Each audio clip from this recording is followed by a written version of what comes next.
வணக்கம். இட்லி தோசைக்கு ரொம்ப மேட்ச் ஆகிற ரொம்ப சுவையான வேர்க்கடலை சட்னி எப்படி பண்ணுறதுன்னு பார்க்கலாம் வாங்க. இதுக்கு ஒரு கடாயில் ஒரு 100 கிராம் வரைக்கும் வேர்க்கடலை போட்டு வறுத்து எடுத்துக்கலாம். வேர்க்கடலை நல்ல செவக்க வறுப்படணும். மீடியம் ஃப்ளேமில் வச்சே வறுத்து எடுக்கணும். கடலை எவ்வளோ நல்லா வறுப்படுதோ சட்னி அவ்வளோ வாசனையாகவும் அவ்வளோ டேஸ்ட்டாகவும் இருக்கும். மிதமான தீயில் இதை நல்லா செவக்க வறுத்து எடுத்துக்கணும். இது நல்லா வறுப்பட்டுடுச்சு.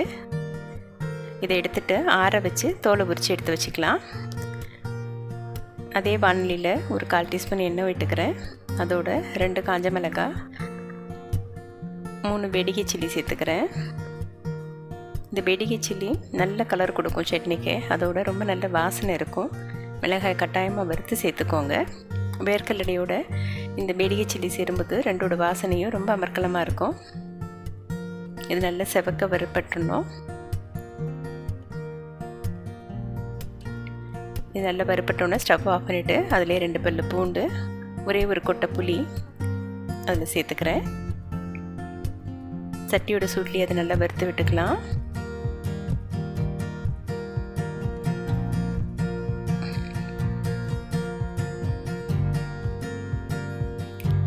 வேர்க்கடலை தோல் உரித்து எடுத்துகிட்டு வந்தாச்சு.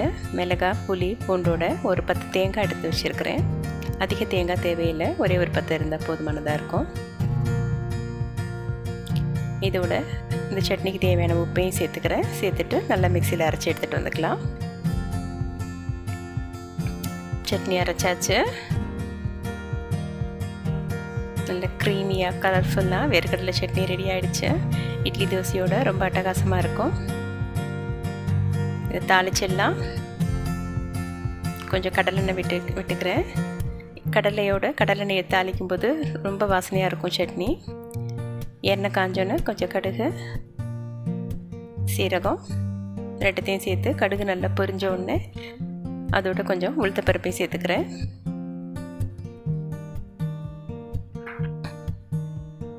உளுந்து நல்லா பொன்னிறமாக வறுபடட்டும்.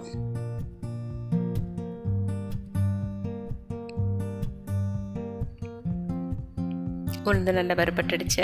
சட்னியில் இதுக்கு சேர்த்துக்கலாம்.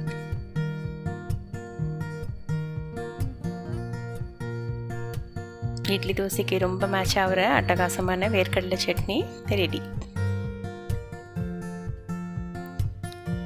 இதுதான் எங்கள் வீட்டில் இன்றைக்கி சிவப்பரிசி தோசையோட வேர்க்கடலை சட்னியும் பூண்டு பொடியும் ரெடியாக இருக்குது. நன்றி.